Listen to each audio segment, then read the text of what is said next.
ಸೋಪಾನ 16 ಬರುತ್ತಿರಲು ಅಬ್ಬರಿಸಿ ಸುಟ್ಟರೆಯ ಹೋಲುತ್ತಲಿ.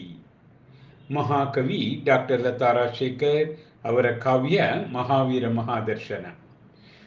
ಮುಗಿಸಿ ವಿದ್ಯಾಭ್ಯಾಸವನು ಶ್ರದ್ಧೆಯಲಿ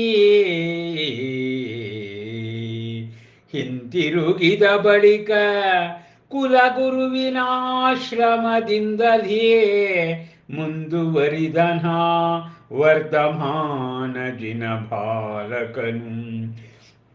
ಪಾಲಿಸುತ್ತ ಜೀವನದಿ ಷಟ್ಕರ್ಮಗಳನ್ನು ಶ್ರದ್ಧಾ ಸಂಯಮದ ಬೆಳಕಿನಲ್ಲಿ ಕಳಶವಿಟ್ಟಂತೆ ಅವೆಲ್ಲದಕ್ಕೂ ಹೊಂದಿದ್ದನವನು ಪರೋಪಕಾರ ಭಾವವನು ತನ್ನ ಹೃದಯದಲ್ಲಿ. ಇರುವಂತೆ ಸುದೆಯೋ ರತ್ನ ಕರಂಡದಲ್ಲಿ ತೋರುವನವನು ಧಾರಣೆಗೈದಂತೆ ಸ್ವಯಂ ಧರ್ಮವೇ ಅವನ ರೂಪದಲ್ಲಿ.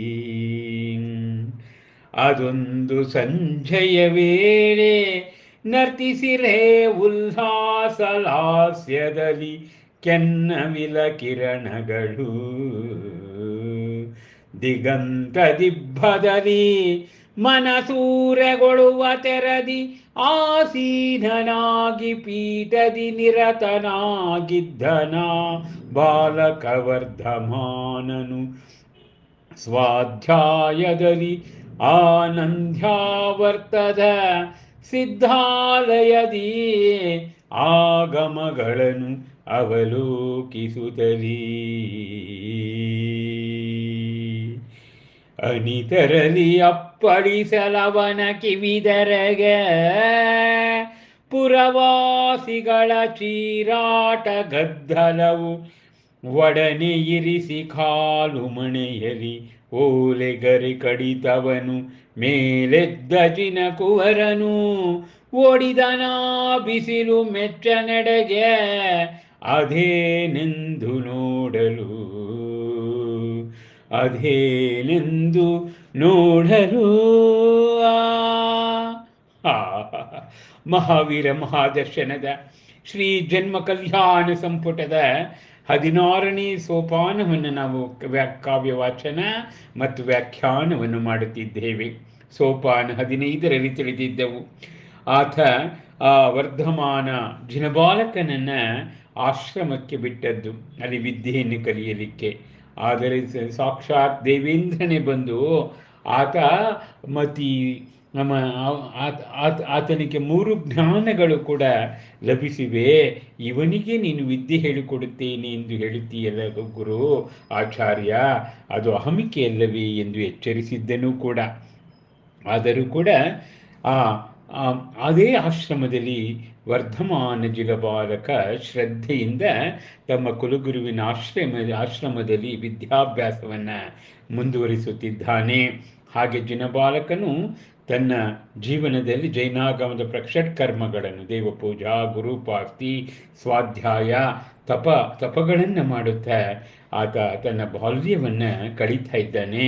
ಇದಕ್ಕೆಲ್ಲಕ್ಕಿಂತಲೂ ಕೂಡ ಅವನ ವ್ಯಕ್ತಿತ್ವದಲ್ಲಿ ಕಳಶವಿಟ್ಟಂತೆ ಪರೋಪಕಾರ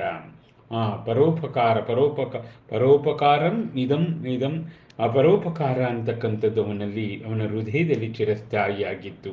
ಹೀಗೆ ಅವನ ಸ್ವಯಂ ಧರ್ಮವೇ ಅವನ ರೂಪದಲ್ಲಿ ಇದ್ದ ಬಗ್ಗೆ ಉಲ್ಲೇಖವಿರ್ತಕ್ಕಂಥದ್ದನ್ನು ನಾವು ಕಾವ್ಯದಲ್ಲಿ ಕಾಣ್ತೇವೆ. ಹೀಗಿರುವಾಗ ಅದೊಂದು ದಿನ ಸಂಜೆ ನರ್ತಿಸಿರೆ ಉಲ್ಲಾಸ ಲಾಸ್ಯದಲ್ಲಿ ಆ ಸಂಧ್ಯಾ ಸಮಯದಲ್ಲಿ ಒಂದು ಆನಂದದ ಸಮಯವನ್ನು ಕಳೀತಾ ಇರ್ತಕ್ಕಂಥ ಸಮಯದಲ್ಲಿ ದಿಗಂತ ದಿಬ್ಬದಲ್ಲಿ ಆಕಾಶದಲ್ಲಿ ಮನಮೋಹಕವಾದ ಮೋಡಗಳು, ಯಾಕೆಂದರೆ ಸೂರ್ಯದೇವ ಮುಳುಗ್ತಾ ಇದ್ದಾನೆ, ಮೋಡಗಳ ತನ್ನ ಚಿತ್ತಾರವನ್ನು ಬಿಡಿಸಿದವೆ. ಈ ರೀತಿ ತನ್ನ ವಿದ್ಯಾರ್ಥಿ ಪೀಠದಲ್ಲಿ ಆ ಬಾಲಕ ವರ್ಧಮಾನ ಸ್ವಾಧ್ಯಾಯದಲ್ಲಿ ಅಂದರೆ ಅಭ್ಯಾಸವನ್ನು ಮಾಡ್ತಾ ಇರ್ತಾನೆ. ನಂದ್ಯಾವರ್ತದ ಸಿದ್ಧಾಲಯದ ಆಗಮಗಳನ್ನು ಅವಲೋಕನ ಮಾಡುತ್ತಾ. ಹೀಗಿರುವಾಗ ಅವನ ಕಿವಿಗೆ ಪುರವಾಸಿಗಳ ಚೀರಾಟ ಕೇಳಿಸುತ್ತೆ. ಆಗ ಅವನು ತನ್ನ ಕಾಲುಮಣಿಯಲ್ಲಿ ಓಲೆಗರಿ ಕಡಿತವನ್ನು ಆಮೇಲೆ ಜನಕವರನ್ನು ಅದನ್ನು ಇಟ್ಟು ಅವನು ಏನೆಂದು ನೋಡಲು ಆತ ರಾಜಬೀದಿಗೆ ಹೋದ ಬಗ್ಗೆಯಲ್ಲಿ ನಾವು ಈ ಪ್ರಸಂಗವನ್ನು ನಾವು ಕೇಳ್ತಾ ಇದ್ದೇವೆ. ಮಹಾಕವಿ ಡಾಕ್ಟರ್ ಎಸ್ ರಾಜಶೇಖರ್ ಅವರು ಪ್ರಸ್ತುತ 24ನೇ ತೀರ್ಥಂಕರನಾದ ವರ್ಧಮಾನನ ಬಗ್ಗೆ ರಚಿಸಿರ್ತಕ್ಕಂಥ ಕಾವ್ಯ ಅತ್ಯಂತ ಮನೋಜ್ಞ, ಸರಳ, ಸುಂದರ ಸೊಬಗು.